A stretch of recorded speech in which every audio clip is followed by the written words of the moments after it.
At 3:47 a.m., a voice from deep space whispered my name. I was alone.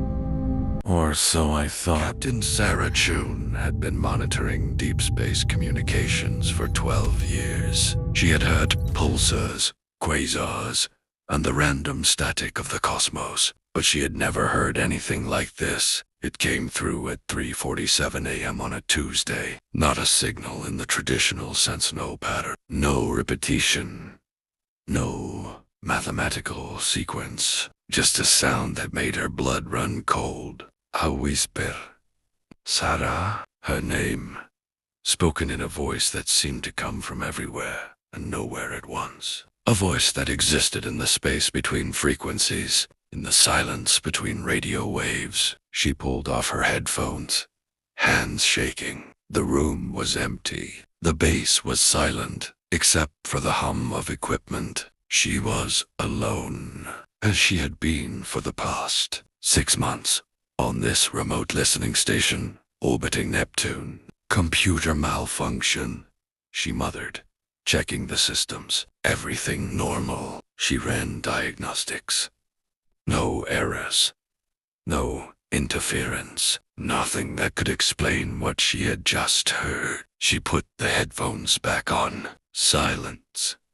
Just the usual cosmic background noise. Then it came again. Sarah, we've been waiting for you. This time, the voice was clearer. Multiple voices, actually, layered over each other, like a chorus singing in perfect harmony. Some sounded human. Others, didn't. Who is this? She spoke into the microphone, her voice barely a whisper. Identify yourself. The response came immediately.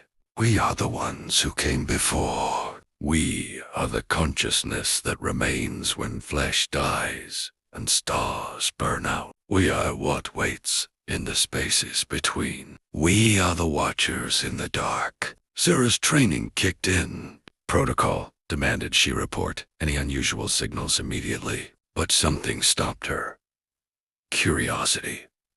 Or perhaps it was something else, a compulsion. She didn't fully understand. What do you want?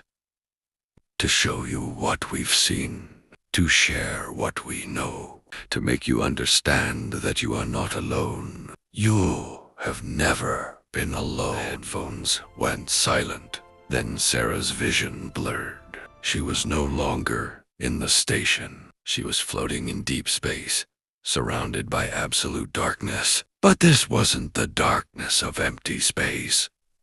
This was something different. This darkness was alive. It pulsed.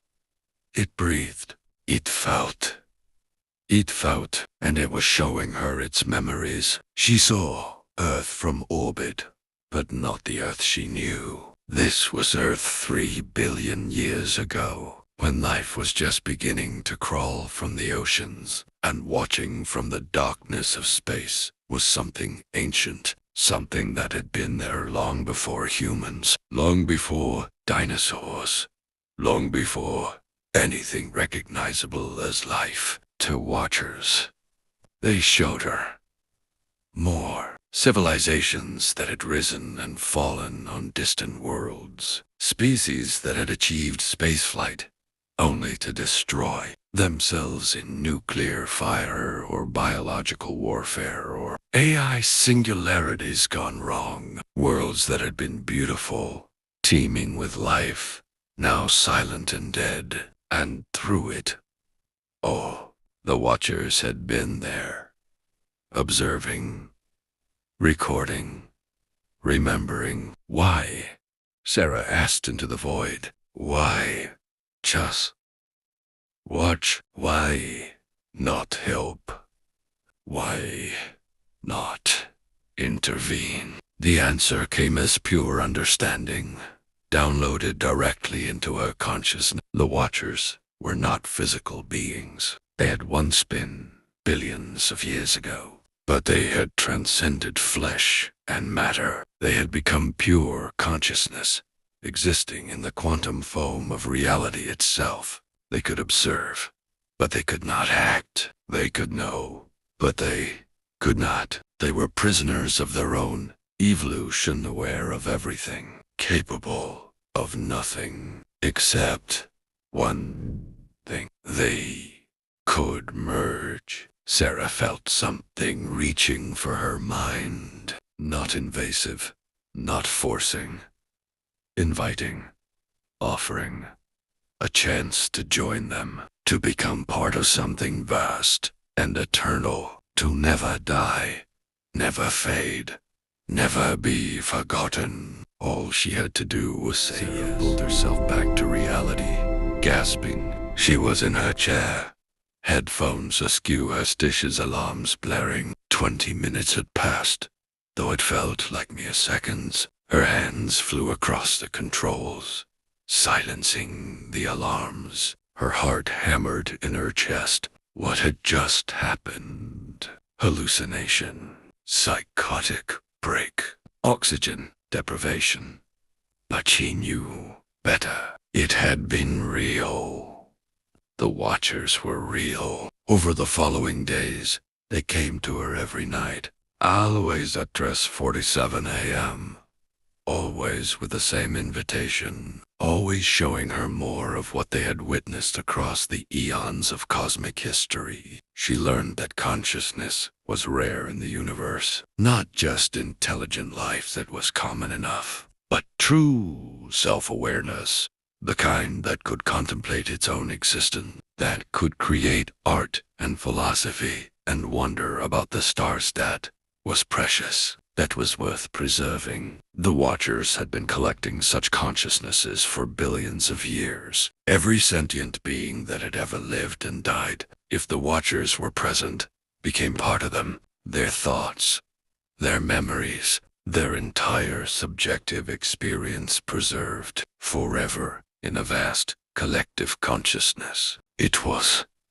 immortality of a sort. But Sarah hesitated. "What happens to me?" she asked during one of their nightly visits. "Do I stop being Sarah? Do I lose myself in the collective?" "You become more than Sarah," they responded. "You retain all that you are, but you also gain all that we are. You will know the thoughts of aliens who died when your sun was still forming. You will understand concepts that human language cannot express. You will exist as long as the universe exists. But will I still be silence?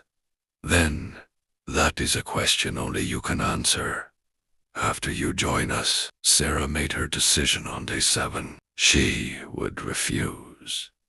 Not because she didn't believe them, not because she was afraid, but because she realized something the Watchers, in all their ancient wisdom, had forgotten. Mortality gave life meaning. The fact that she would die, that her consciousness would end, made every moment precious, made every choice matter, made love and fear and joy and sorrow real in a way they could never be for beings who existed forever. She spelled her refusal into the void. The Watchers did not argue, did not plead. They simply said, "We understand. We will remember you, Sarah Chen, even if you will not remember yourself." And then they were gone. 6 months later, Sarah returned to Earth.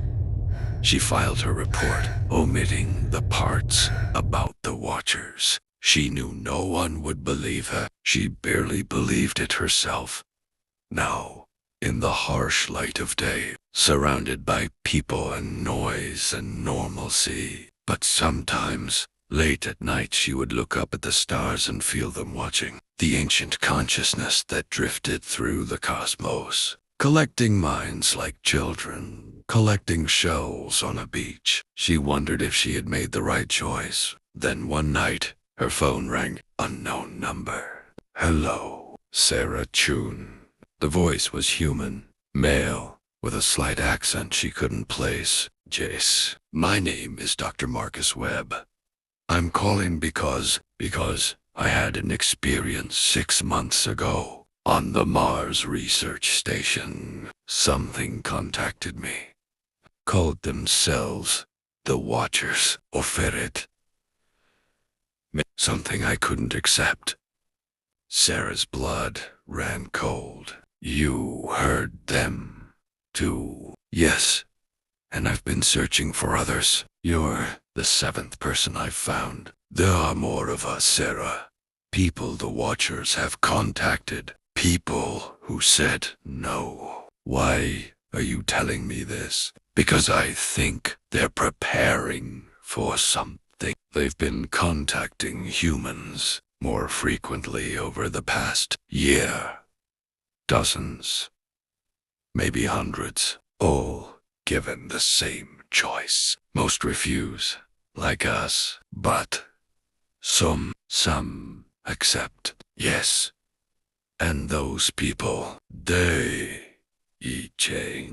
still there, still functional. But there's something different about them. Something in their eyes, like they're looking at you from very far away. Sarah felt her stomach drop. How many have accepted? I don't know. But enough that I'm worried. What if this isn't just about preserving consciousness? What if the Watchers are building something? What if they're preparing to merge with humanity on a massive scale? Sarah looked out her window at the night sky. Somewhere out there, in the darkness between stars, the Watchers were waiting.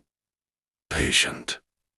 Eternal. And they had all the time in the universe. Marcus, she said quietly, I think we need to warn people. Warn them about what? About voices in space offering immortality. They'll think we're insane. Then we find proof. We find the people who accepted. We document the changes. We make them listen.